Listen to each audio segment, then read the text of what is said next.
Hello model railway fans. In this video we'll be taking a look at the second closest model railway exhibition that's near my home in Sydney, Australia. The closest one to my home is St Luke's at Hornsby Heights. It's one that I've visited a number of times and I've made nice videos for. This time around I'm going to the Epping Model Railway Club exhibition at the Brickpit Stadium at Thornlie, and it's usually held over the June Queen's Birthday long weekend. I've got a bit to say about this show, please hang in there with me. Okay, this model railway exhibition tends to be very busy. On the first day there's a huge rush to get the bargains at the excellent second-hand stall, and over the last couple of years I've picked up some amazing Thomas and Friends bargains from that stall, and I mean amazing. I've also picked up other bits and bobs at that second-hand stall, and I highly recommend getting there on the first day really early, because this model train show is very busy. It's very difficult to make a video without getting in the way of others who are there just to enjoy the trains. This video ended up being shot on the last day near the closing hours. Basically, my plan was to avoid the huge crowds that are at this show, because I've found it's near impossible to make a model train video when these shows are busy. Stupidly, I shot this with the wrong camera. In fact, there were many wrongs when I made this video.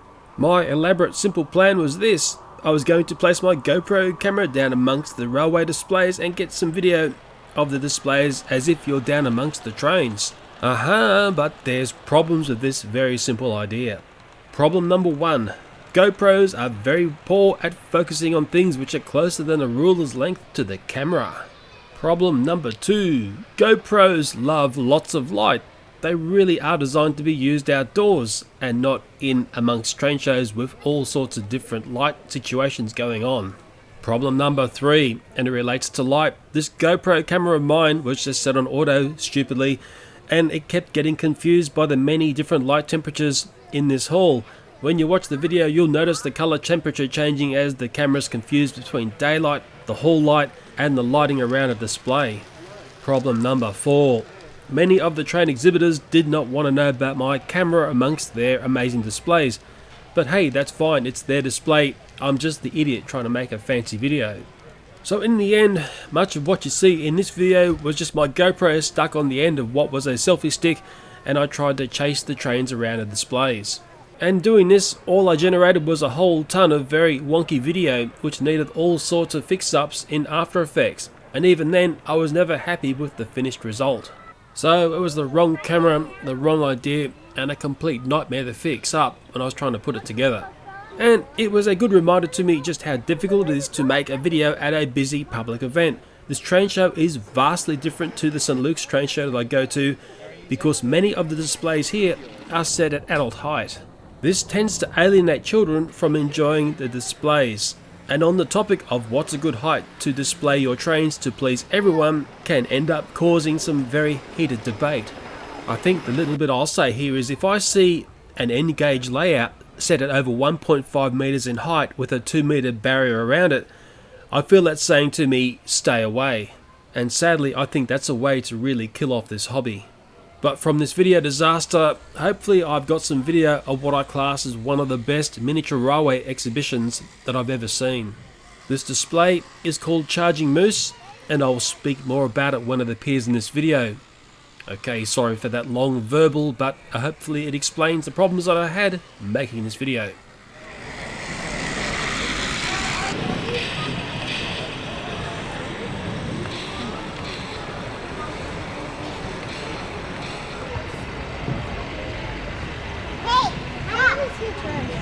Hey, don't push on the road. Stand back.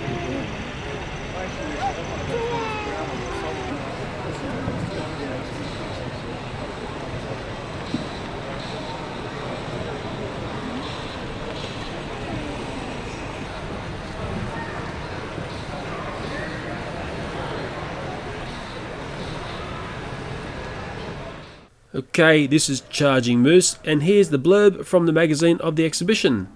Charging Moose depicts a small narrow gauge line somewhere in the American forest serving the logging industry and the mining industry, hauling wood hand cut by workers to industrial centres for transshipment across the country. Ore and other minerals are mined from the local mine and sent on by rail to major centres to be used in a variety of ways. The locomotives on the layout are a combination of ready-to-run models, with nearly all of them being altered by the owners to add to the atmosphere of the small industrial railway. Charging Moose was constructed by the world-renowned modeller Geoff Nott and his friend John Montgomery. Geoff's work is an inspiration to modellers here and across the world, with many of his works appearing in many different publications. His attention to detail proved that the layouts he created were more about the scenes itself, and the trains were seemingly incidental. In a great loss to the modelling fraternity, Geoff passed away just prior to this show, and in honour of his amazing work, his friend presents one of his works of art. Okay, that was the blurb, and curiously the gauge of this display is ON30. If that means something to you, good luck, because it means nothing to me. There was an older gentleman sitting with this, and it may have been John Montgomery. He was very humble. He kept saying it wasn't his display. He said he helped with it, but he must have been maybe a bit sad for the fact that Geoff Nott had just passed away. He did explain to me that this is only a section, or a few sections of what is more sections of this display. It's actually larger than what we see here. And at the end, you'll see, when I pull back, you'll see the beautiful way it's displayed. It is set at adult height. It's set up like an art piece that you would see in a museum. It is incredibly beautiful to look at.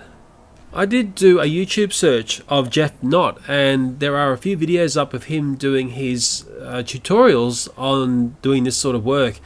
And they're basic. He gets in there and he talks about setting up a very basic diorama, which looks incredible. They're well worth having a look, and if I find them, again, I'll put them down in the info area of this video so you can take a look at Geoff explaining his beautiful works. Just the final few words I'll say here is, if you see a train exhibition and it's got Charging Moose there, I mean, just go in and see this display. It is absolutely well worth the admission fee just to see the single display.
Ooh, boys and their lever toys. I like this bit of gear here. It reminds me of when I was a kid looking in at the people doing that at Chatswood Railway Station.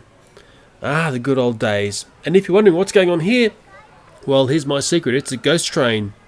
Even though you don't think you can see a train there, there's a ghost train going along. Believe me.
see the up there at the end scale people there, they're making carrot, end scale carrots. Got more.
Okay, so that was my very poor video of what was a very excellent train exhibition. That's the one at the Brickpit Stadium, and it's by the Epping Model Railway Club.